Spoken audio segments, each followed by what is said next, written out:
আসসালামু আলাইকুম। যে যেখান থেকে ভিডিওটি দেখছেন সবাইকে ওয়েলকাম জানাচ্ছি। চলে আসলাম আবার একটা ব্লগ ভিডিও নিয়ে। আসলে অনেকদিন থেকে লং ভিডিও ছাড়তেই পারছি না। ভিডিও করা থাকে কিন্তু এডিট করার টাইম পাই না। তারপরেও আবার ভয়েস দেওয়ারও টাইম হয় না। কারণ হোমমেড বিজনেস নিয়ে অনেক বেশি বিজি আছি। এর মধ্যে বাচ্চাদের এক্সাম গেল, সব কিছু নিয়েই অনেক এলোমেলোর মধ্যে ছিলাম। তো যাই হোক, এখন ছুটি হয়ে গেছে, তো বাসাতেই আছি। তো এটা গতকালের ভিডিও ছিল, তো সেই ভিডিওটা শেয়ার করছি। তো শুরুতে আপনাদের কাছে একটা লাইক চেয়ে নিচ্ছি, যদি ভিডিও কোনো অংশ ভালো লাগে একটা লাইক করে দিবেন। আর যারা ইউটিউব থেকে দেখছেন প্লিজ একটা সাবস্ক্রাইব করে দিয়ে আমার পাশেই থাকবেন। এই কাজটি যারা অলরেডি করে দিয়েছেন তাদেরকে অসংখ্য অসংখ্য ধন্যবাদ। তো ফেসবুক কিন্তু নতুন আপডেট দিয়েছে শুনলাম, যদিও সঠিক কিনা জানি না, কারণ আমরা ফেসবুকে অনেক ডাক্তার আছি যারা নিজেদের মতো করে অনেক কিছু বলে ফেলি।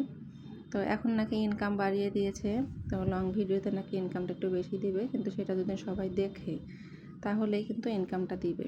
তো যাই হোক, এটা আমি গতকাল যে করেছিলাম বললাম, তো ইফতারে ছিল এটা আমার। এবারকার রমজান মাসটা আলহামদুলিল্লাহ অনেক ভালো যাচ্ছে, মনেই হচ্ছে না যে রোজা থাকছি। একেবারেই পিপাসা নেই বা কোনো ক্ষুধা নেই, কিছুই না, কোনো ক্লান্তি নেই, আলহামদুলিল্লাহ অনেক ভালো। তো ইফতারি কিন্তু বানাতেই পারি না, কারণ একেবারেই গ্যাস থাকে না। আমরা যারা ঢাকার এইদিকে আছি তাদের কিন্তু অনেক বেশি কষ্ট হয়ে যাচ্ছে, যারা লাইনের গ্যাস ইউজ করি। তো এই পাতলা কড়াইটা দেখছেন, এই কড়াইটা কিন্তু আমি যখন নিয়েছিলাম তখন আমার মনে হয়েছিল যে আমি মনে হয় অযথা টাকা নষ্ট করলাম। কিন্তু এই যে গ্যাসের লাইনে যখন থাকছি, গ্যাস থাকছেই না, তখন এই কড়াইটাই আমার এত উপকারে আসতেছে, কি বলবো। কারণ এটা অল্প আঁচেই কিন্তু ভালো রান্না হয়। তো আমি নুডলস করেছিলাম গতকাল ইফতারিতে, আর একটু চিকেন ক্রিসপি করেছিলাম। এই যে আমার হোমমেড চিকেন ক্রিসপি। তো এটা কিন্তু যারা নিতে চান প্লিজ একটা আমার পেজে ইনবক্স করতে পারেন। আলহামদুলিল্লাহ ভালো মানের খাবারই পাবেন এবং খুবই টেস্টি হয় এটা। তো ইফতারিতে আর বেশি কিছু করিনি, এমনিতে গ্যাসও ছিল না, তারপরেও গ্যাস থাকলেও হয়তো করতাম না, কারণ এত বেশি করে কোনো লাভ নেই, আমরা এত বেশি খেতে পারি না। আমরা এমনিতে কিন্তু ইফতারিতে ভাত খাই।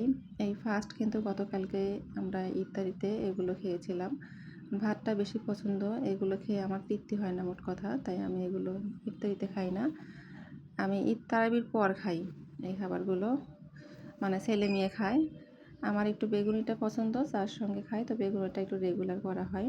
তো গতকাল আর বেগুনি করা হয়নি, এই দুটোই করা হয়েছিল। তো এই দুটোর মধ্যে কিন্তু নুডলসটা খেয়েই কিন্তু আমার পেটটা ভরে গিয়েছিল, কী বলবো। আমার কলিগরা তো আমাকে বলে যে আমার পেটটা নাকি চড়ুই পাখির পেট, একেবারেই খাবার ঢোকে না, খাবার আটে না। তো ওনারা আসলে আমার খাবারটা দেখেই বলে এটা। আমি আসলে খাবার একেবারে খেতে পারি না, মানে আমি বারবার খাবো, কিন্তু ওই একেবারে যে অনেক খাবার খাওয়া এটা আমি পারি না।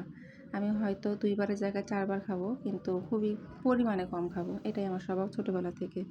তো এই তেলটাও ঢেলে রেখে দিলাম জারের মধ্যে। এই জারটাও কিন্তু অনেক উপকার, যাদের আছে তারা কিন্তু বুঝতে পারেন যে এই তেলের এই জারটা কিন্তু অনেক উপকার। ভাজা পোড়ার তেলটা ঢেলে রাখলে কিন্তু সুন্দর মতো ছেঁকে যায়, ময়লাটা উপরে থেকে যায়। আর এই তো আমাদের ইফতার, সীমিত ইফতার, চিকেন ক্রিসপি এবং নুডলস। আর নুডলসটার রেসিপি আমি শেয়ার করতে পারিনি। রেসিপি শেয়ার করার অবশ্য কিছু নাই, কিন্তু তারপরেও আমি যেভাবে করি সেভাবে শেয়ার করার ইচ্ছা ছিল, কিন্তু একজন ফোন দিয়েছিল, ফোনে কথা বলছিলাম আর নুডলসটা রান্না করেছি, তাই শেয়ার করতে পারিনি। আর নুডলসটা কিন্তু আমার ডিম সেদ্ধতে রান্না করাটা বেশি পছন্দ, আমি এটাই খেয়ে তৃপ্তি পাই। তারপরে আর ভিডিও করা হয়নি, কারেন্ট চলে গিয়েছিল। এরপরে আমি এই যে সাহারির খাবারটা করছি, মানে রেডি করছি। তো এর সাহারির খাবারটাও কিন্তু খুব ভারী খাবার করি না, হালকাই করি, যেহেতু খেতেই পারি না। এমনিতে খাওয়া কম হয়, তারপরে সাহারিতে আরও কম হয় খাবার। তো এই যে এখানেও কিন্তু খাবার নষ্ট করেছে আমার ছেলে মেয়ে, খায়নি। একটা কলা চচ্চড়ি করেছিলাম ছোটো মাছ দিয়ে, আর একটু ভর্তা ছিল, সেটা দিয়ে খেয়ে নিয়েছি। তো ভিডিও শেষ পর্যায়ে চলে আসছি, ভুল মার্জনা করে দিবেন। ভিডিওর মধ্যে যদি আমার কথাবার্তায় কোনো ভুল থাকে প্লিজ মার্জনা করে দিবেন। আর ভালো লাগলে অবশ্যই একটা লাইক করে দিবেন। তো আজকে এখানেই রেখে দিব। সবাই অনেক ভালো থাকবেন, সুস্থ থাকবেন। আল্লাহ হাফেজ, আসসালামু আলাইকুম।